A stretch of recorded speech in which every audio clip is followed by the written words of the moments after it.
En 2004, j'avais 27 ans, lorsque j'ai vécu une expérience de mort imminente au travail, à la suite d'une crise cardiaque. J'ai basculé dans une autre réalité, faite de lumière et d'amour, où l'on m'attendait de l'autre côté. Cette expérience a été véritablement un choc pour moi. Certaines personnes peuvent réellement traverser les murs. Leur conscience, pour ainsi dire, dépasse les murs et perçoit ce qui se passe dans les pièces adjacentes. J'ai ce lien avec l'invisible, qui est très intime et qui se manifeste parfois par des éclairs de perception, des informations que je ne peux pas expliquer. Parfois, ces informations viennent du futur. Cela peut sembler incroyable, mais pour moi, c'est en réalité une part intrinsèque de l'être humain. Bonjour Fabienne Raoul. Bonjour Henri Michel. Merci d'avoir accepté notre invitation. Merci. Vous avez une formation scientifique et vous avez travaillé pendant une quinzaine d'années dans le domaine de l'ingénierie nucléaire. Vous êtes aujourd'hui sophrologue, intervenante et auteure. Vous venez de publier un nouveau livre intitulé « Ces guérisons qui défient la science. Miracles, rémissions inexpliquées. Patients et experts s'expriment » aux éditions HarperCollins. Cet ouvrage explore les ressources insoupçonnées du corps et de l'esprit, le rôle des émotions, les médecines traditionnelles, le magnétisme ou encore l'impact des expériences de mort imminente sur le processus de guérison.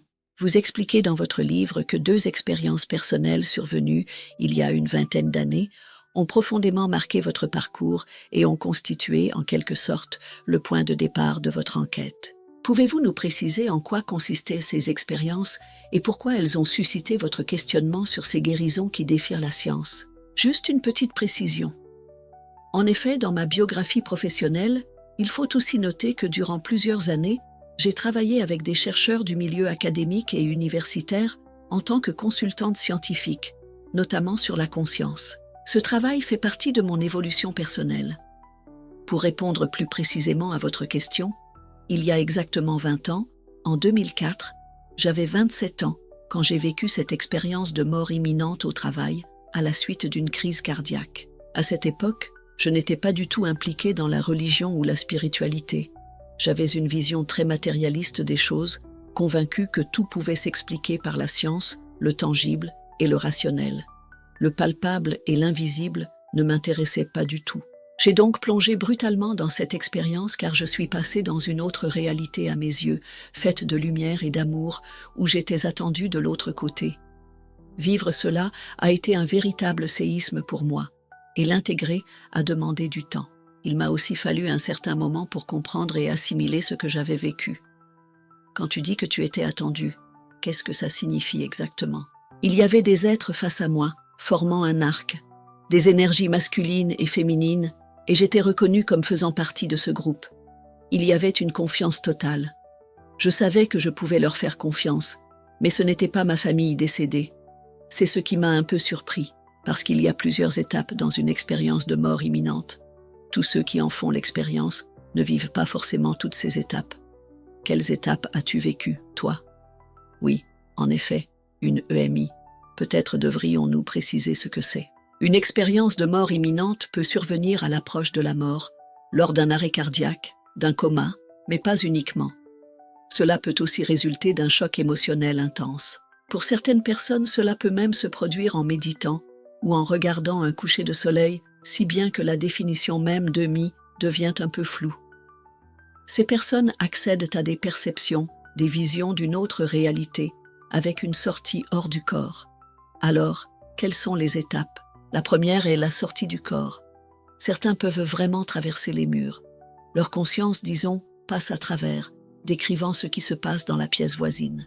Il y a souvent la notion d'un tunnel mentionné au bout duquel se tiennent des êtres, que ce soit des défunts, des figures religieuses ou des êtres de sagesse.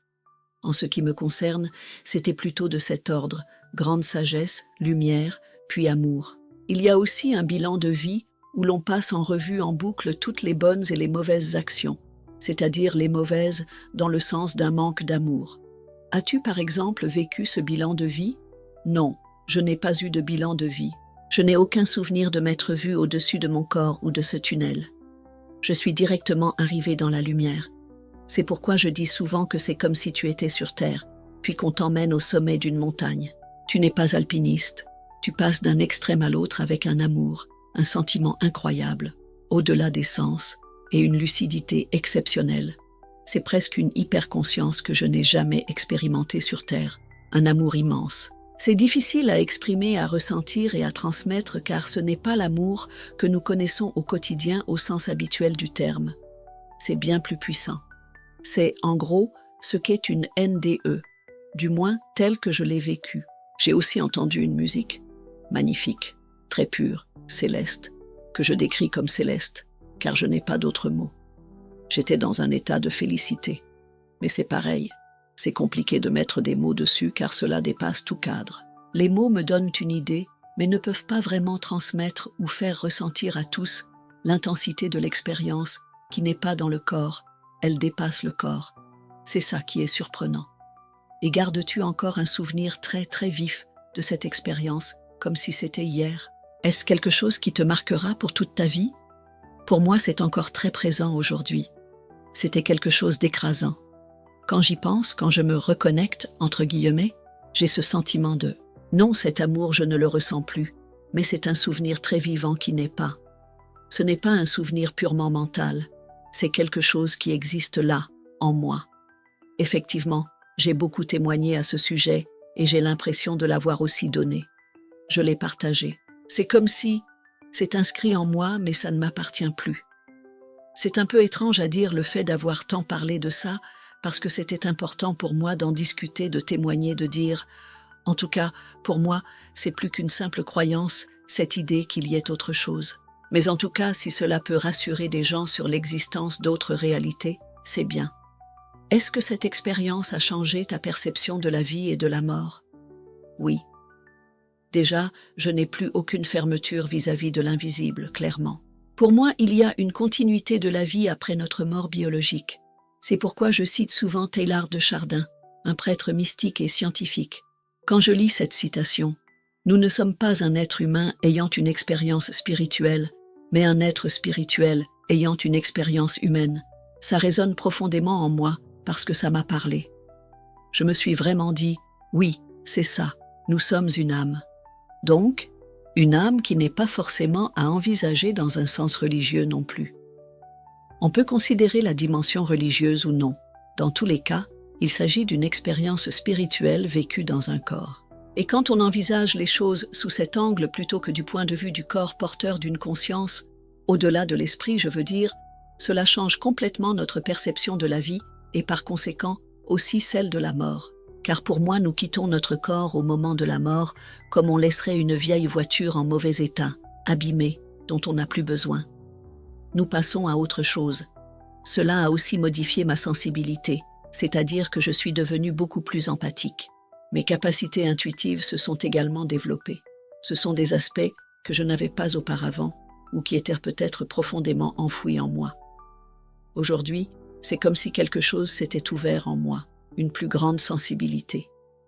Je porte aujourd'hui ces deux dimensions en moi, la raison. Je reste scientifique.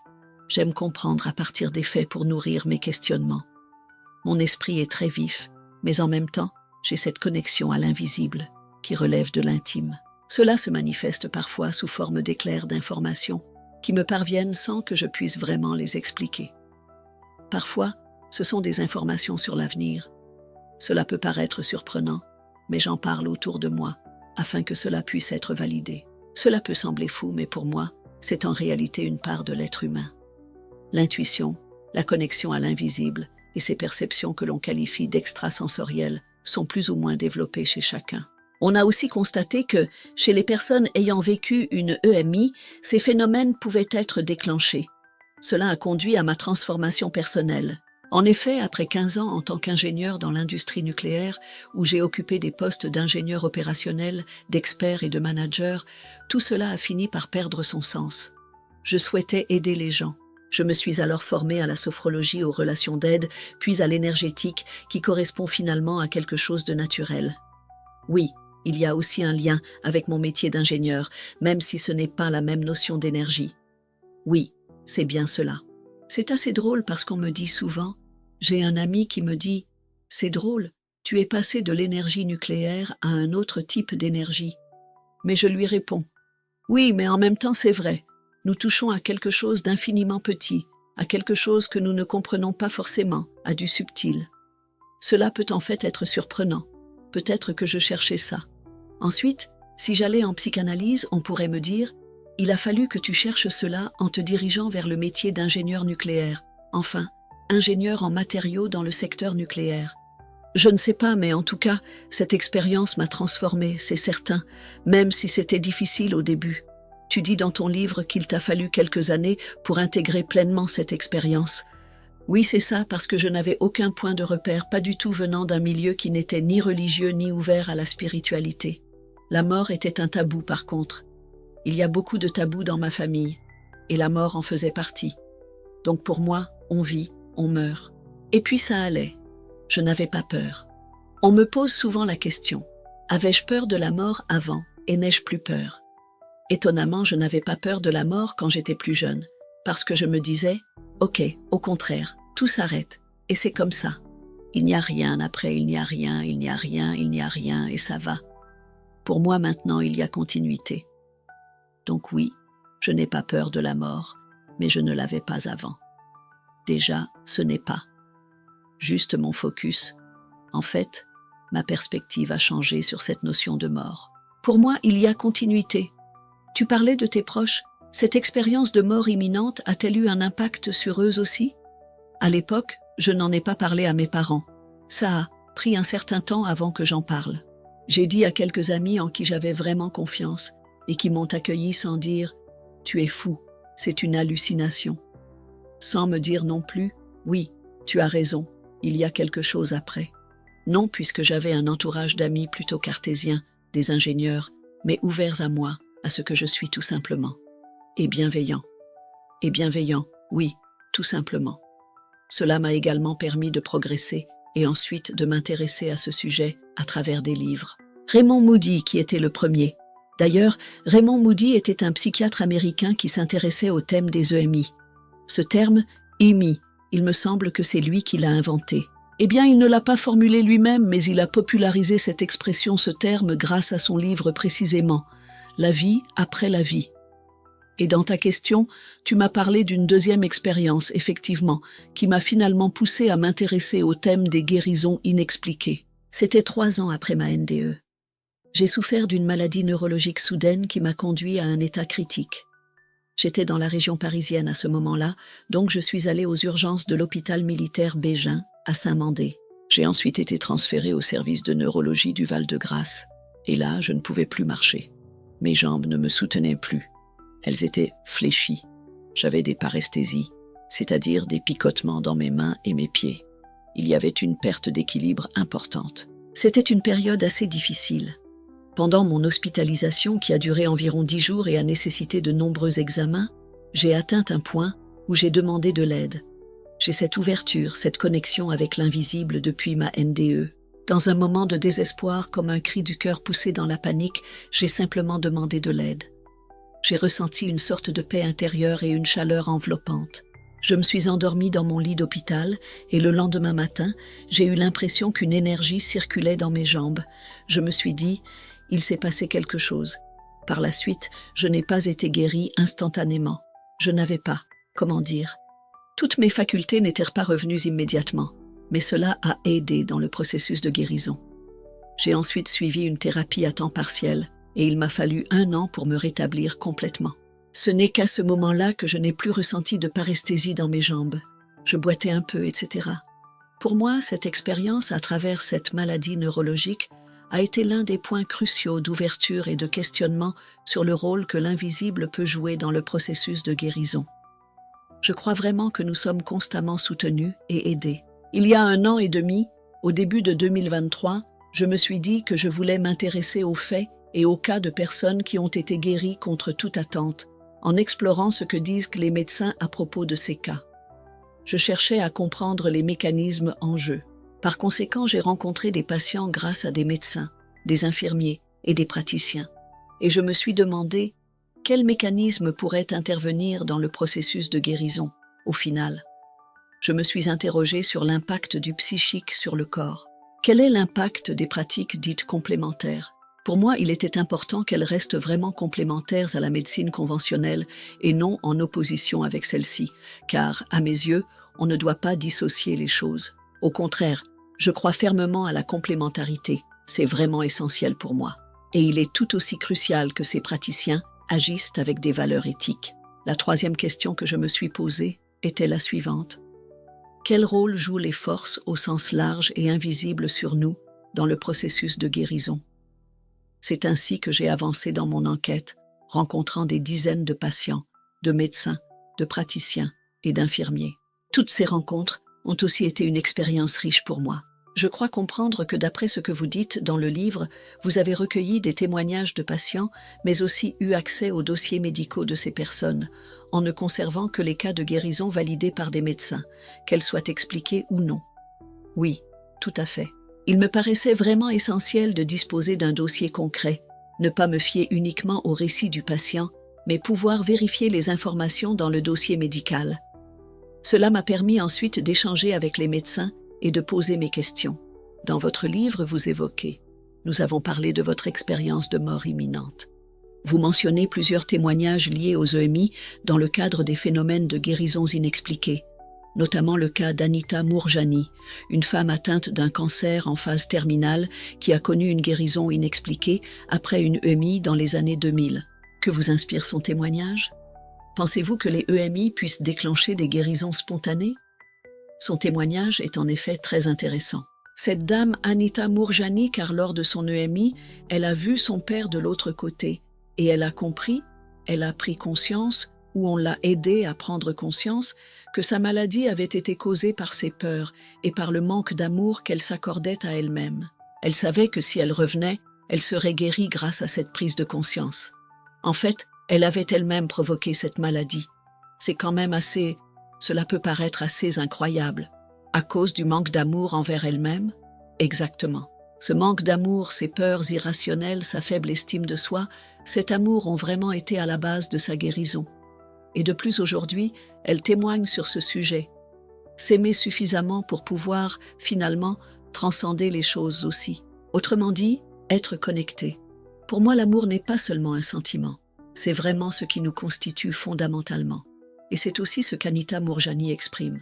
Nous avons tendance à être trop dans nos esprits, en fin de compte, dans la conception de l'amour ou dans quelque chose qui se limite à un sentiment, mais c'est bien au-delà de ça.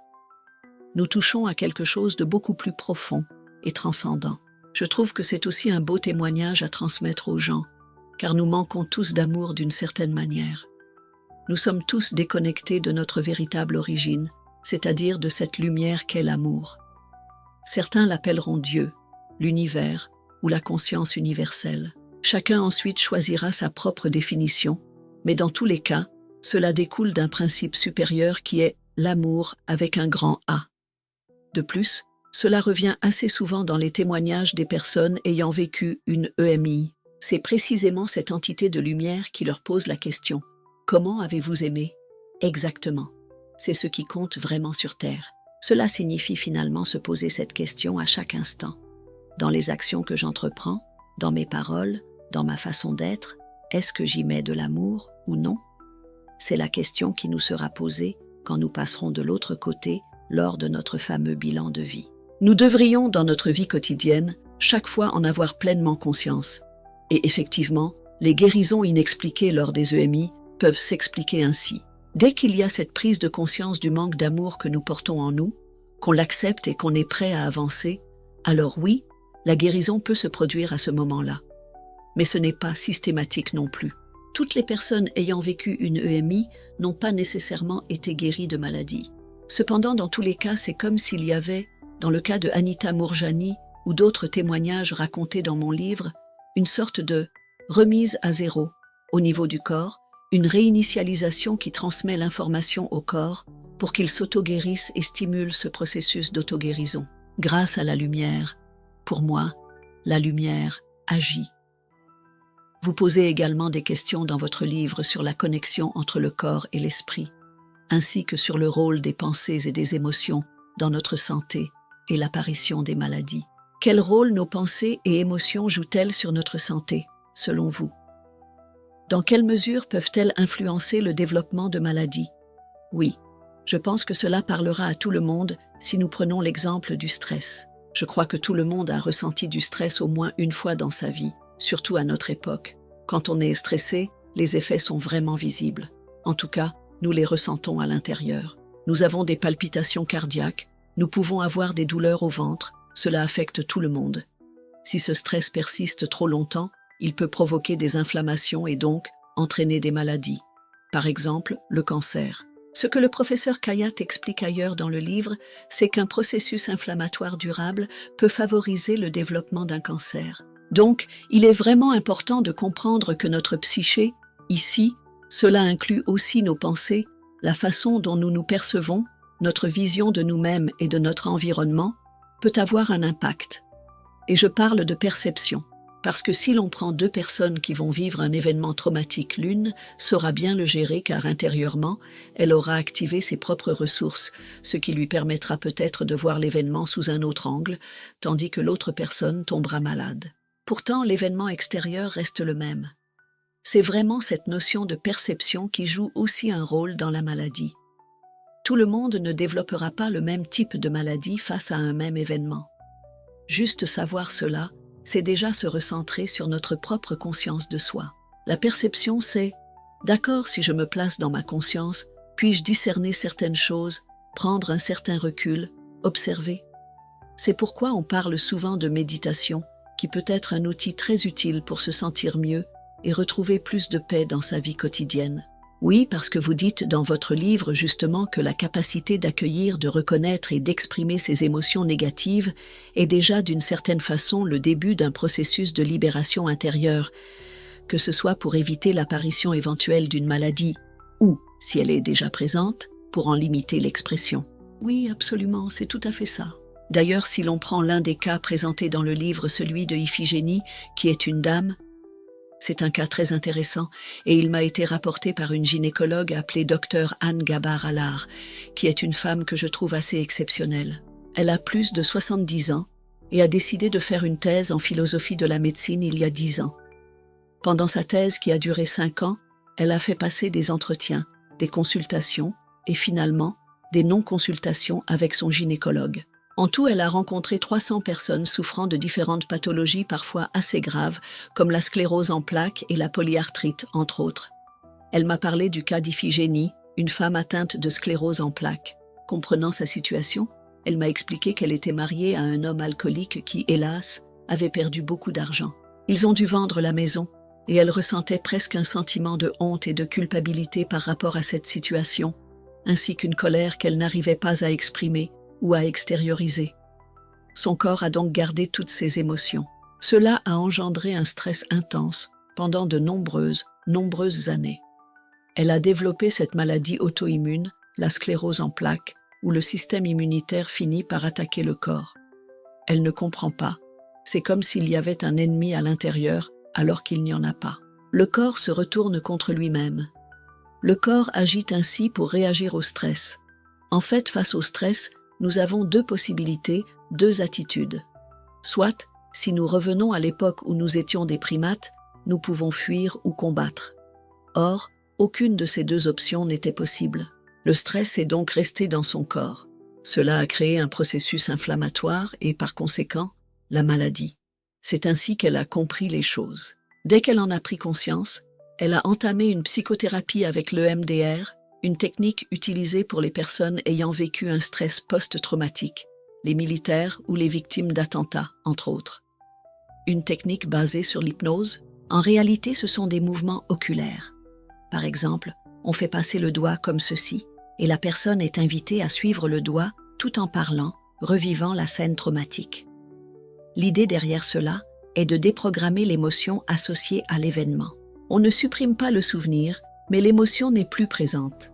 Ainsi, le travail qu'elle a accompli sur elle-même grâce à l'EMDR lui a permis de trouver une stabilité intérieure face à ce stress.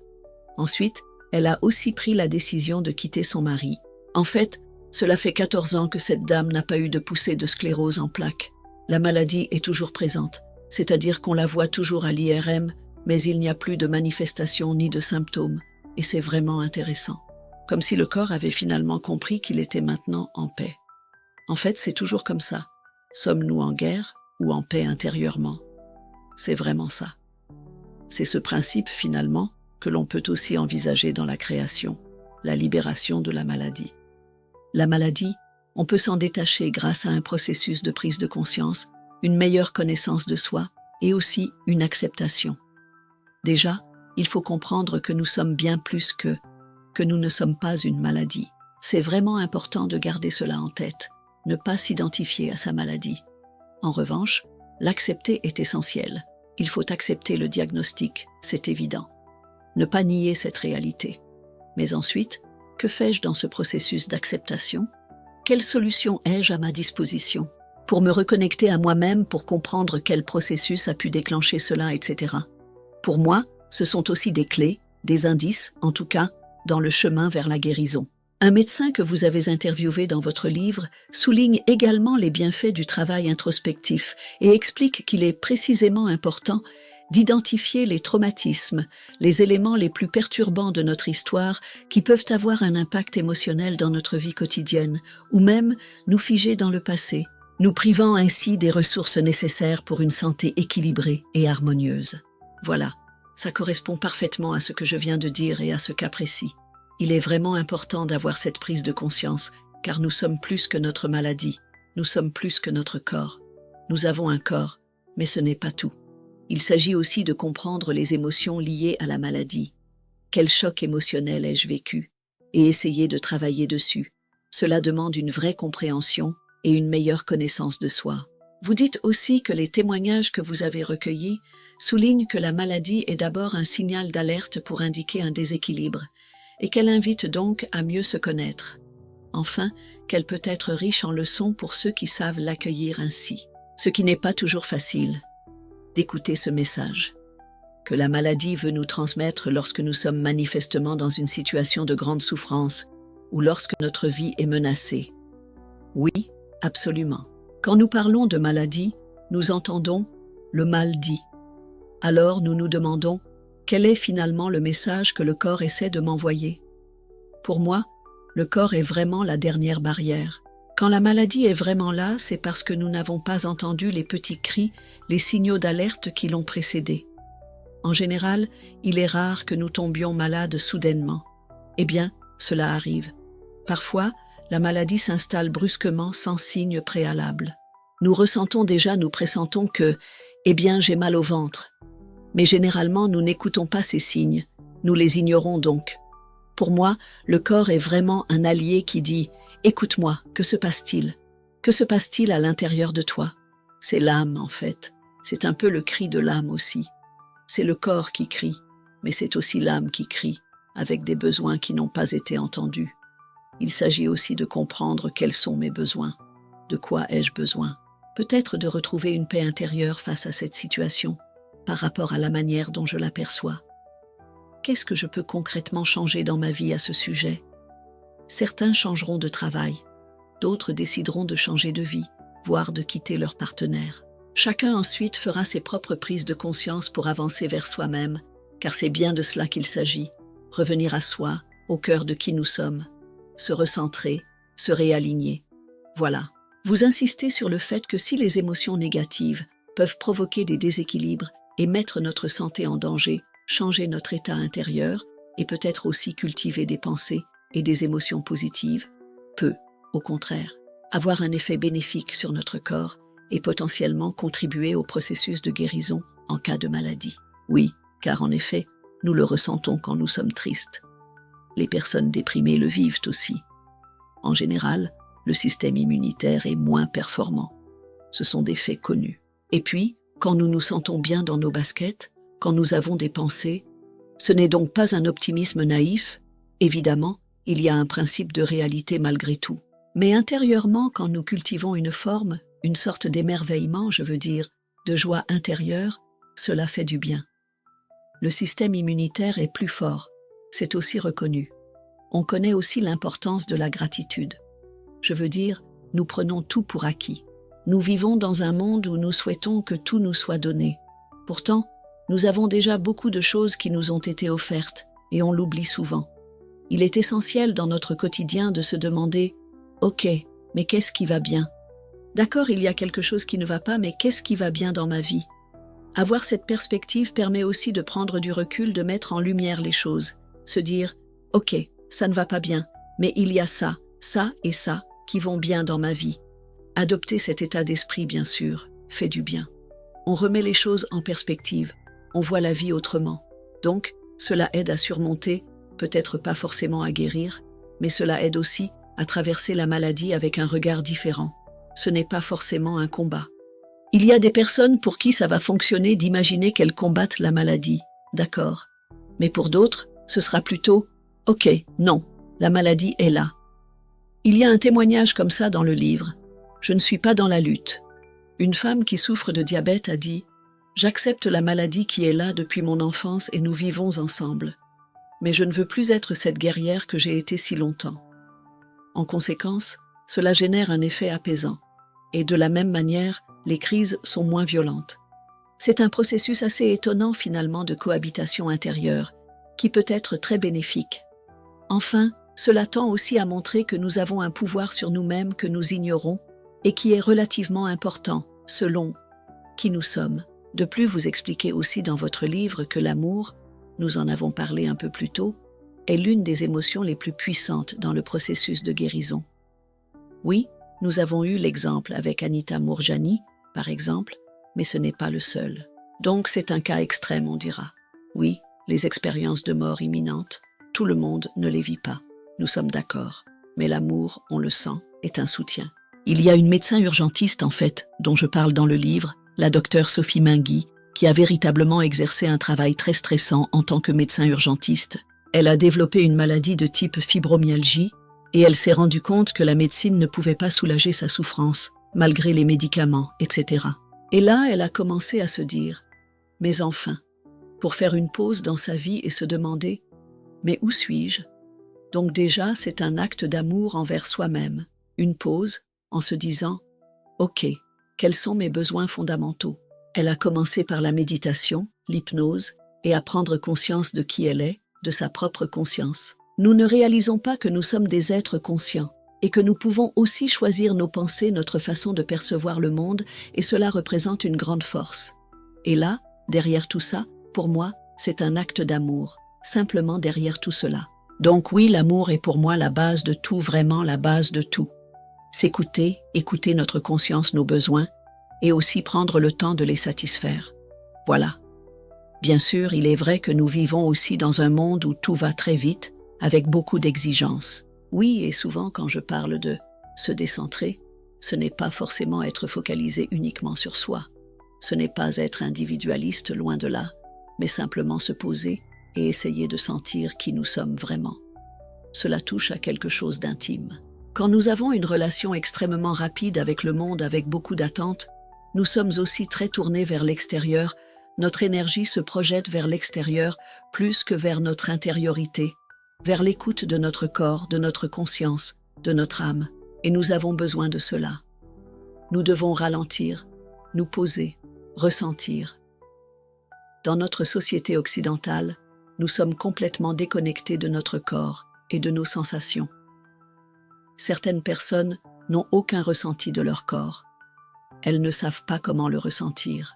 Je veux dire, ce n'est pas un jugement quand je dis ça.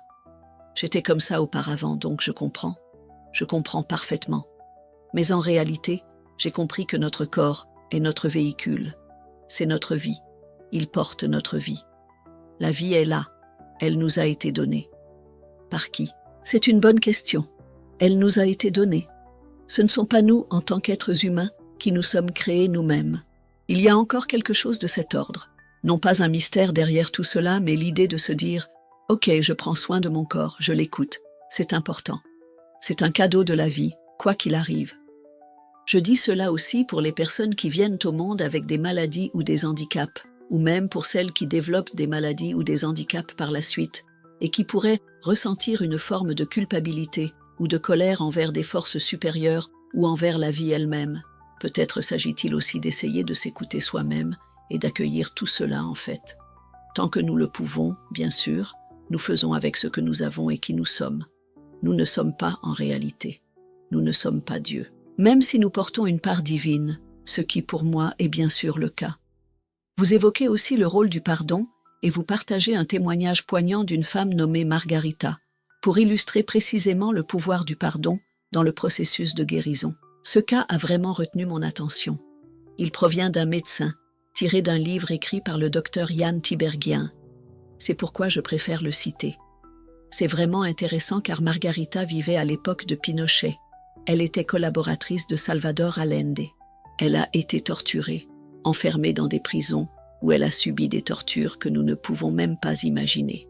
Puis, elle a été sauvée, mais a développé un cancer. Les médecins lui ont annoncé « Vous arrivez en fin de vie ». À ce moment-là, elle se trouvait en France.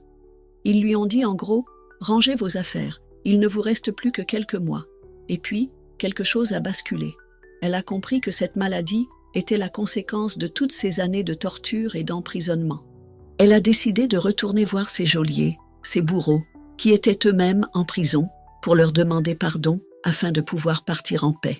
Elle leur a dit « Je ne veux rien de vous, je n'ai aucune colère envers vous, je veux juste partir en paix, je souhaite juste qu'il y ait ce pardon. » Les geôliers sont restés sans voix.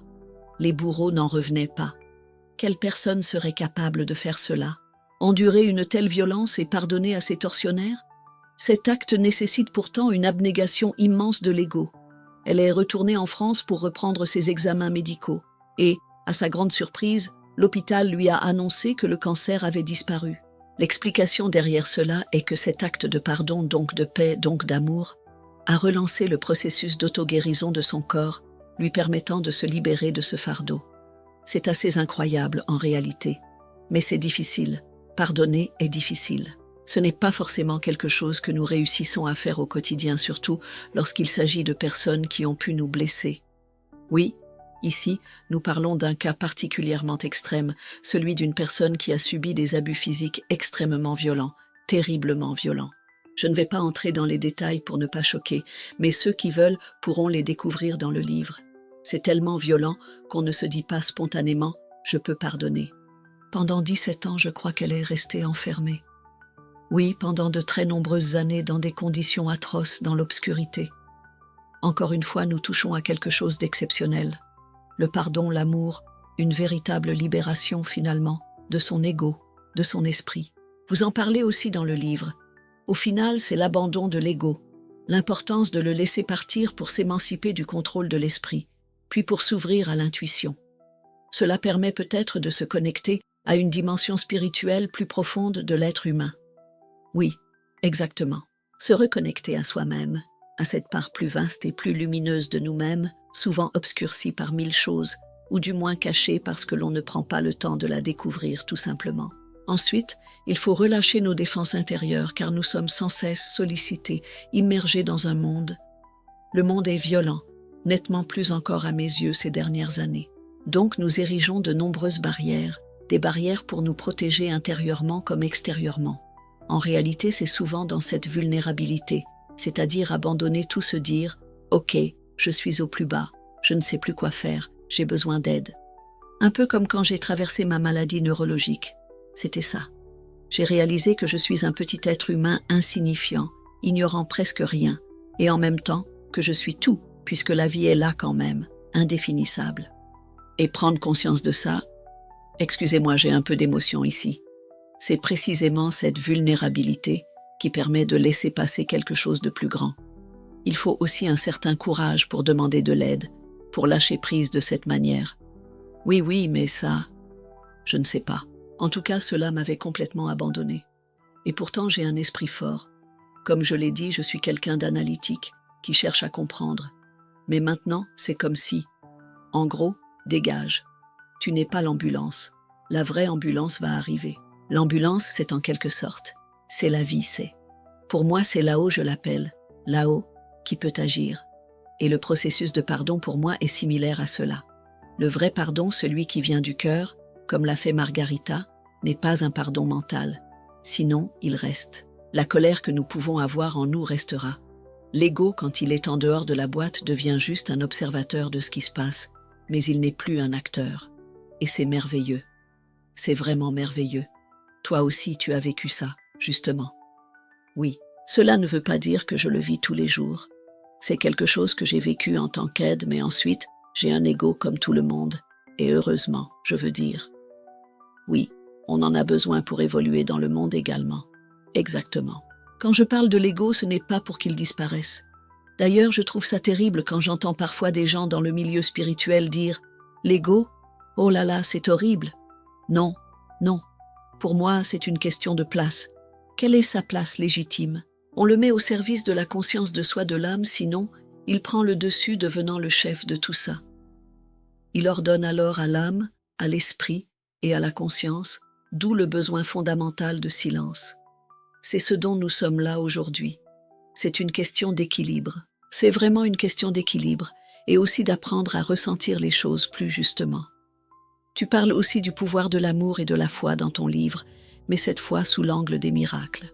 C'est-à-dire des guérisons inexplicables, qualifiées d'extraordinaires parce qu'elles défient les lois de la science et de la médecine et qui sont attribuées à une intervention divine ou spirituelle, variant selon les croyances. Tu rapportes notamment le témoignage de sœur Bernadette Moriot, partiellement handicapée, qui a été guérie suite à un pèlerinage à Lourdes en juillet 2008. Exactement. En effet, cette dame était gravement atteinte. Elle est devenue la 70e victime miraculeuse de Lourdes. Que s'est-il passé? Pendant de nombreuses années, elle souffrait d'une maladie appelée cauda equina, une maladie vraiment grave au bas du dos, au niveau du sacrum, qui rendait la marche difficile. Elle portait une attelle et avait subi de nombreuses opérations. Elle était donc vraiment très handicapée. Elle est partie en pèlerinage à Lourdes. Elle est une sœur qui prie pour les autres. Elle n'a jamais demandé de guérison pour elle-même. Elle prie pour les autres. Et pendant le pèlerinage, elle ressent la présence du Christ à ses côtés, du moins durant ce pèlerinage, mais vraiment de façon très intense. À un moment donné, elle entend une voix. Elle est dans sa chambre à ce moment-là qui lui dit d'enlever son attelle et que fondamentalement tout va bien, elle peut marcher. C'est ce qu'elle fait. Elle ressent une paix, une chaleur dans son corps, et en effet, elle est guérie. C'est assez étonnant, mais typiquement, c'est un miracle, c'est-à-dire une guérison inexpliquée reconnue par l'évêque, dans ce cas par l'autorité ecclésiastique. Oui, parce que vous expliquez dans le livre qu'il existe tout un processus pour déterminer la nature miraculeuse d'une guérison et qu'en réalité, très peu de guérisons sont considérées comme miraculeuses. Oui, on compte aujourd'hui, je ne connais peut-être pas 100 cas spécifiques, mais il y a en tout cas plus de 7000 cas de guérison, sans que toutes ne soient reconnues comme miraculeuses. Que se passe-t-il pour qu'un cas soit véritablement reconnu comme miraculeux? Il y a d'abord un bureau des constatations médicales où la personne vient déposer sa demande, son dossier. Cette personne est ensuite examinée par de nombreux médecins selon la pathologie dont elle souffre et le processus peut être assez long. Il y a le bureau des constatations médicales, puis le comité qui délibère sur le cas, et ensuite c'est l'évêque qui décide en réalité si c'est un cas miraculeux ou non, c'est-à-dire qu'il doit y avoir le véritable caractère de foi, donc une guérison liée, dans ce cas précis, à Lourdes et à la Vierge Marie. C'est un processus vraiment difficile et long. Cela peut prendre plusieurs années avant de pouvoir affirmer « Oui, nous sommes sûrs que cette guérison est miraculeuse », sachant que la guérison doit être instantanée, que les examens médicaux ne détectent plus rien, que cela dure dans le temps, et que les traitements médicaux ne peuvent pas en être à l'origine. Les traitements médicaux ne peuvent donc pas être la cause de la guérison. C'est vraiment très rigoureux, en fait. Quiconque voudrait, entre guillemets, ne pas être reconnu comme miraculeux peut en faire la demande. Donc, c'est assez passionnant parce que, en tout cas, je suis vraiment passionnée par ce sujet. Vous devez savoir qu'en France, nous restons toujours dans le pays de Descartes, et pourtant nous avons cette union entre les médecins intéressés par ces cas et finalement une dimension plus sacrée, une dimension de l'invisible. C'est un peu cocorico, je trouve, de pouvoir concilier ces deux aspects. En tout cas, je trouve cela très intéressant. Vous dites dans le livre que 300 médecins ont étudié le dossier médical de sœur Bernadette Moriot pendant 10 ans. Finalement, le caractère imprévu, instantané, complet, durable et inexpliqué a été reconnu mais seulement en 2018. Donc, oui, cela prend du temps. C'est exactement ça. Ça peut être très long. Vous dites aussi dans le livre que Lourdes n'a pas le monopole des miracles et vous relatez un témoignage encore une fois assez étonnant, celui de Nohad El-Chami, au Liban. Oui, Ce cas est surprenant. Pourquoi? Nous sommes dans les années 90, si je ne me trompe pas, au début des années 90. Cette dame a un AVC et en fait pendant plusieurs rêves. Elle appelle cela des rêves. Je dirais plutôt qu'il s'agit de visions, dans le sens où, pour moi, un rêve peut être influencé par l'invisible. Après, on y croit ou pas, mais pour moi, la nuit, on peut vivre une autre réalité dans une vision différente d'un rêve. Le rêve fait appel à des souvenirs, etc. ou à des situations que notre cerveau crée, mais c'est encore autre chose. Petite digression. Donc Saint Charbel, un moine maronite du 19e siècle, je crois. Du 19e siècle exactement. Il apparaît et réalise une opération pendant ce rêve lié à son AVC. Et ce qui est fou, alors, chirurgie. Exactement, chirurgie. Mais nous sommes dans un rêve. A priori, ce n'est pas quelque chose de réel. C'est un moine mort depuis longtemps, etc. Ce qui est très intéressant, c'est que cette dame a les cicatrices physiques de l'opération sur son corps. C'est étonnant. C'est comme si l'invisible avait vraiment agi sur la matière pour la guérir. Déjà en soi, c'est incroyable. Le second point surprenant, c'est que tous les vendredis et tous les 22 de chaque mois, cela saigne à nouveau et nous ne comprenons pas pourquoi. Donc, les médecins ont authentifié le cas en disant « Voilà, nous ne comprenons pas, nous ne saisissons pas ce qui se passe. C'est aussi un miracle. » Elle avait une petite, comment ça s'appelle? Une représentation de Saint Charbel qui suintait. Il y a de l'huile miraculeuse qui s'écoule de cette représentation. Cela vous pousse à poser des questions. C'est vraiment passionnant. Vous mentionnez aussi un autre témoignage qui montre que ces guérisons miraculeuses ne sont pas uniquement réservées au christianisme, puisque c'est le cas d'un moine tibétain, Phakyab Rinpoché, qui a souffert de gangrène à un pied après avoir été emprisonné et torturé pendant 3 mois par le régime communiste chinois. Pouvez-vous nous parler de ce témoignage? Et en quoi cette guérison est-elle un miracle? Oui, en effet, son pied était gangrené. Les médecins ont recommandé une amputation. Il a refusé. Il a vu le Dalai Lama qui lui a dit « Tu as en toi toutes les ressources nécessaires pour guérir ». En fait, pendant 3 ans, il a pratiqué la méditation et des mantras. Et en réalité, il y a eu une double. C'est pourquoi on parle d'une double guérison exceptionnelle, c'est-à-dire que non seulement l'infection a complètement disparu, au point de ne plus exister, mais l'os a repoussé. C'est vraiment un cas surprenant, également confirmé par des médecins. Je conseille cependant la prudence, pour que cela n'incite pas les gens à se dire « en cas de maladie, je vais uniquement méditer ». Il faut toujours rester vigilant. Ce cas est vraiment exceptionnel, mais ce qui est intéressant, c'est que cela montre l'impact de notre esprit. Cela rejoint un peu la discussion que nous avons eue plus tôt, l'influence des pensées, la force de l'esprit et son action sur le corps. C'est assez impressionnant. Vous citez aussi un médecin français, le docteur Lionel Coudron, qui qualifie cette double guérison de phénomène de pouvoir exceptionnel. Exactement. Nous n'y comprenons rien. Même les médecins, c'est ça. Même les médecins sont déconcertés. Donc, c'est incroyable. Vous consacrez également un chapitre de votre livre à la foi et aux prières. Vous faites la distinction entre la foi et la croyance religieuse. Vous dites que la foi est quelque chose d'expérientiel, qu'elle se vit dans le corps, qu'elle habite l'âme et qu'elle règne dans le cœur. Quels mécanismes entrent en jeu avec les prières? Et que dit la science finalement à propos de l'action de la foi et des prières sur les maladies? Il existe une étude qui m'a beaucoup fascinée. Elle a été réalisée il y a quelques années à l'Université d'Amsterdam par un médecin et ses collaborateurs, médecins et scientifiques, où ils ont analysé plus de 80 cas de personnes guéries par la prière.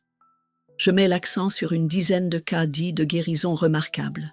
Les guérisons remarquables ne sont pas vraiment comparables aux guérisons inexpliquées, c'est ce que ce médecin m'a expliqué. En effet, si l'on prend par exemple la maladie de Parkinson entre autres, je pense à la maladie de Parkinson ou à la maladie de Crohn. Normalement, ces maladies peuvent évoluer favorablement avec le temps. Cela a déjà été observé, mais c'est encore assez rare. Néanmoins, ça existe. Ce qu'il m'a expliqué, c'est que ce n'est pas une guérison inexpliquée dans le sens où, oui, on sait que potentiellement la maladie n'est pas incurable non plus. Il peut y avoir une évolution favorable. Mais ce qui est vraiment intéressant, c'est que ces personnes, et si je prends le cas de cette dame qui s'est remise de la maladie de Parkinson, elle ressentait. C'est la même chose en fait. Elle ressentait de la chaleur. Elle avait de véritables sensations corporelles associées au phénomène de guérison. La maladie est toujours présente. Si l'on fait une IRM, si l'on fait les examens médicaux, elle est toujours là, mais les symptômes ne se manifestent plus. Et mieux que ça, elle a retrouvé ses capacités fonctionnelles, donc c'est encore assez incroyable. Ce que ce médecin m'a expliqué, c'est qu'il serait vraiment intéressant de considérer les données objectives, donc médicales, mais aussi les données subjectives, c'est-à-dire ce que ressentaient les gens en termes de perception quand nous prions pour eux. Sachant que la dame de plus, qui avait la maladie de Parkinson, n'avait pas de croyance ou d'attente particulière liée aux prières, c'est aussi intéressant. Donc on ne peut pas dire que c'est un effet placebo, que c'est son esprit qui a créé. Il y a autre chose. Clairement, il y a autre chose. Ce médecin plaide aujourd'hui pour une approche avec une épistémologie effectivement horizontale, afin de concilier données objectives et données subjectives. Les données subjectives sont aussi ce que l'on appelle des perceptions extrasensorielles. C'est-à-dire pour soi, d'accord, j'ai ressenti qu'il y avait du vent dans la pièce, j'ai vu une lumière, mon corps, j'ai ressenti de la chaleur, j'ai ressenti de la paix, j'ai entendu quelqu'un me parler. Je trouve cela intéressant pour un médecin de finalement concilier ces deux visions, car pour essayer de comprendre et d'avancer sur ces voies de guérison, nous ne pouvons pas nous limiter uniquement à une approche purement objective. Clairement, là, c'est bien, c'est génial. Nous avons besoin de cela. Ce sont des faits, c'est objectivé. Mais nous devons aller plus loin et nous demander, ok, ne serait-il pas dans notre intérêt que nous nous asseyions tous autour d'une table, médecins, personnes intéressées par la spiritualité, prêtres, enfin je ne sais pas, afin de pouvoir avancer ensemble, comparer nos idées, nos perspectives, et nous dire, ok, il se pourrait qu'il y ait quelque chose au-delà de nous? C'est ce que je souhaite en tout cas. Pour moi, les plus grandes recherches, les plus grandes découvertes, se font en sortant. Des sentiers battus. Chacun apporte ses compétences. L'idée est que chacun puisse mettre ses compétences en commun pour avancer, pour faire naître quelque chose de nouveau. Je suis vraiment dans cette démarche, et ce médecin avec qui j'ai pu échanger aussi, et je trouve cela formidable. C'est ce que vous dites dans le livre, que ces phénomènes de guérisons inexpliquées, quelles qu'elles soient, méritent d'être étudiés, même si cela risque peut-être de bouleverser les paradigmes actuels. Il pourrait aussi ouvrir des pistes de recherche concrètes sur les mécanismes en jeu dans la guérison, et surtout, peut-être aussi de nouvelles compréhensions du mystère de la vie, puis peut-être aussi offrir de nouvelles perspectives aux personnes malades. Exactement. Pour moi, il y a un double objectif. En fin de compte, il s'agit à la fois de faire progresser la recherche médicale et scientifique, mais aussi le processus de compréhension de qui nous sommes et de comment notre corps fonctionne. Et aussi de se dire que nous sommes peut-être plus qu'une simple machine comme on essaie de nous le faire croire. Pendant des années, on nous a répété cela, que tout s'explique par un organe, par une vision mécaniste et réductionniste de la vie.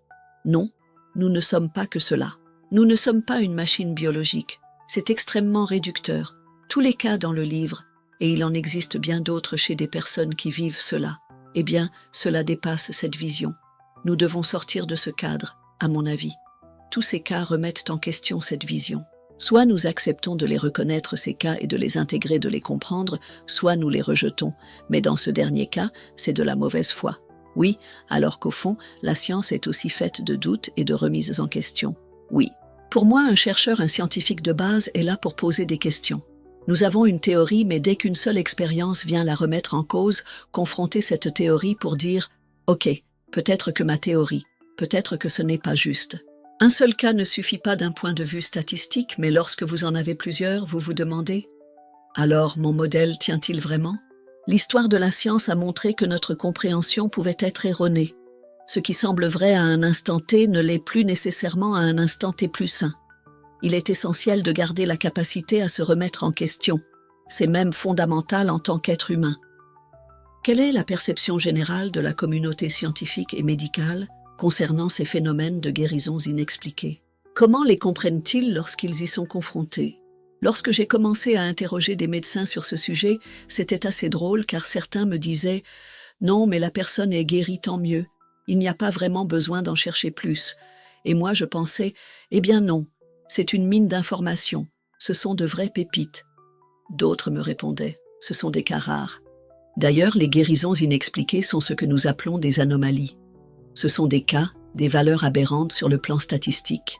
En clair, il considère que ces cas sont très peu nombreux, ce qui est faux. Dès lors que nous ne les répertorions pas, ils ne sont ni identifiés ni visibles.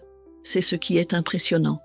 Il n'existe aucune base de données à ce sujet, et c'est justement une initiative que j'aimerais lancer. Prendre le temps d'écouter la personne, recueillir son témoignage, donc la part subjective aussi, essayer de comprendre ce qui aurait pu déclencher la maladie, ce qui aurait pu provoquer la guérison.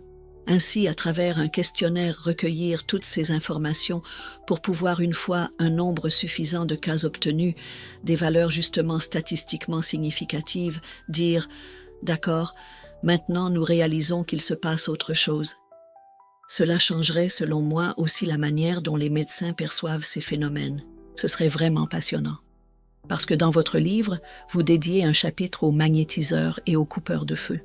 Vous interviewez une coupeuse de feu, cadre de santé à l'hôpital de Thonon-les-Bains, qui avait auparavant été infirmière aux urgences. Elle explique que l'usage des coupeurs de feu est de moins en moins tabou parmi le personnel soignant et que certains n'hésitent pas à les recommander aux patients souffrant de brûlures, en complément, bien sûr, des soins médicaux classiques pour soulager la douleur. Oui, ce sont des pratiques qui existent en France et elles ne sont pas si tabous que ça.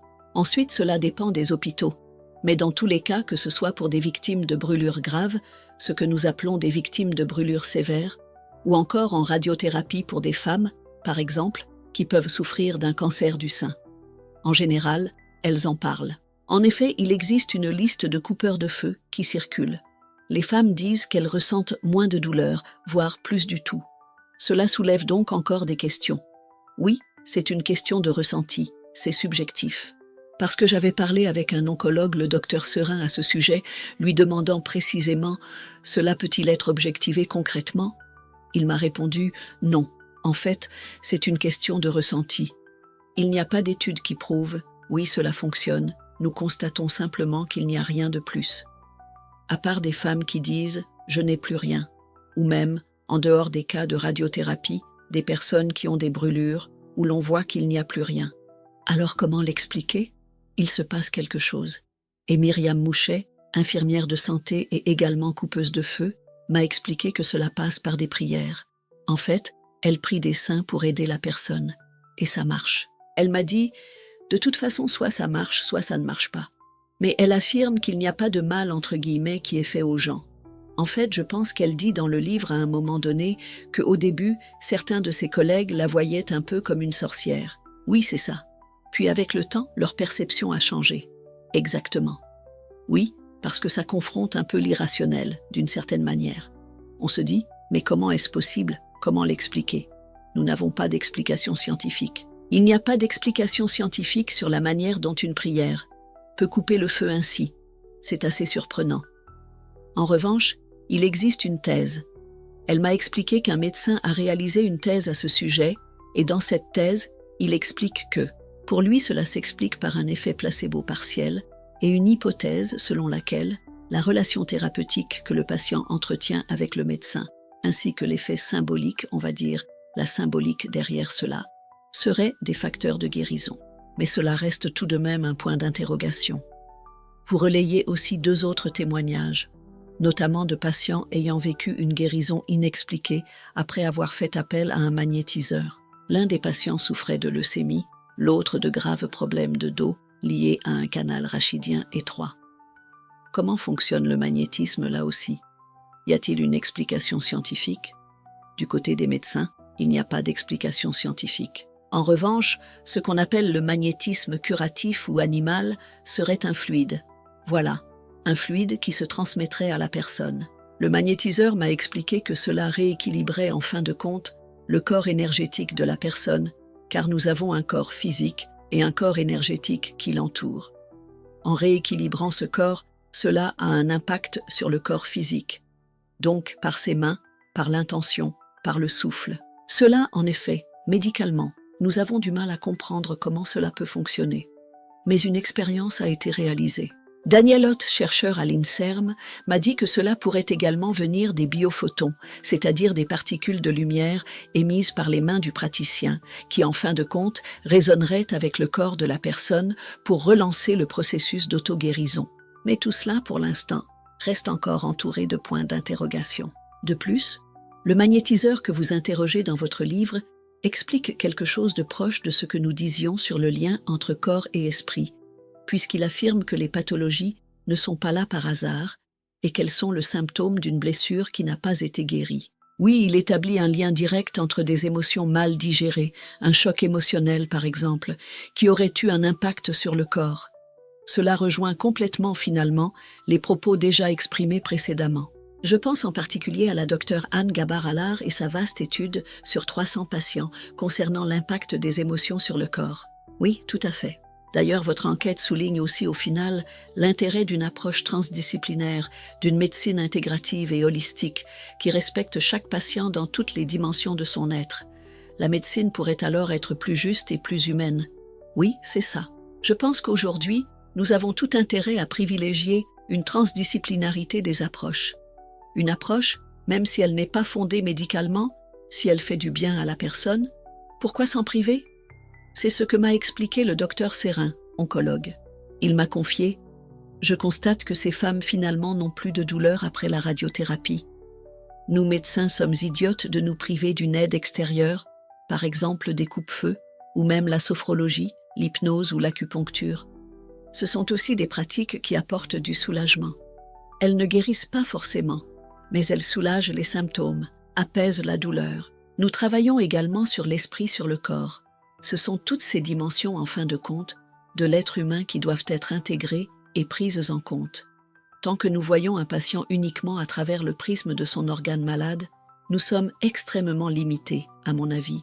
C'est utile, évidemment, c'est extrêmement utile.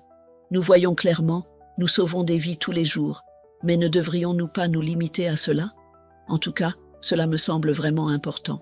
Vous insistez également sur le fait que cette approche intégrative peut représenter un véritable défi dans une société occidentale qui a aussi peur de la maladie, de la vieillesse et de la mort. Oui, car, en fin de compte, il s'agit d'intégrer cette part mystérieuse que nous avons en nous.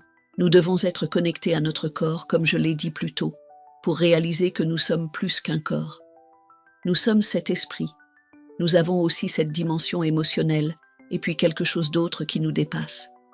Peut-être juste cela, dire que c'est une possibilité. D'autant plus qu'il y a d'autres approches, vous le dites dans le livre, finalement d'autres façons de considérer la santé, la maladie, la vie et la mort dans le monde. Pensez-vous que nous devrions peut-être nous en inspirer aussi? Oui, regardez ce qui se fait aussi à l'Est, par exemple. C'est une aide aussi, un complément pour les gens, alors pourquoi s'en priver de la même manière? Je pense que chacun doit aussi sentir à quoi il est appelé, ce qui est bon pour lui. Oui, c'est vraiment important. Vous parlez en particulier de la façon dont les peuples premiers considéraient la maladie. Exact. Ça n'a rien à voir avec notre regard. C'est ça. Pour eux, ce qui peut sembler surprenant à nous, occidentaux, une maladie peut en réalité venir d'un coup de malchance. Nous le dirions autrement. La personne est possédée. Pour eux, il y a une âme maléfique, il y a un esprit maléfique qui est intervenu sur la personne. Nous entendons cela. Nous plaçons la personne dans un hôpital psychiatrique. Peut-être que c'est considéré. Peut-être, je le dis bien, cela mérite aussi d'être étudié. Pourquoi pas la possibilité que, dans l'invisible, il existe des choses négatives qui pourraient exister? Pourquoi pas? C'est un point d'interrogation. Mais en tout cas, oui, ces premiers peuples avaient en fait une approche beaucoup plus holistique. Une approche intégrative de l'être humain tout simplement, que nous avons perdue. Alors peut-être pour conclure cette interview, Fabienne Raoul, si vous deviez retenir une chose de votre enquête sur les phénomènes liés aux guérisons inexpliquées, qu'est-ce que ce serait? L'espoir. Je dirais que c'est l'espoir, une ouverture et un mystère aussi. Parce que le mystère reste non résolu, mais même ainsi, je pense que nous allons progresser sur ce sujet, en réintégrant toutes les dimensions de l'être humain. Nous ne découvrirons pas tout, et c'est peut-être aussi mieux que les êtres humains ne découvrent pas tout, et que nous laissions de la place à un mystère qui nous dépasse. Mais en tout cas, l'amour, pour moi, est la base de tout.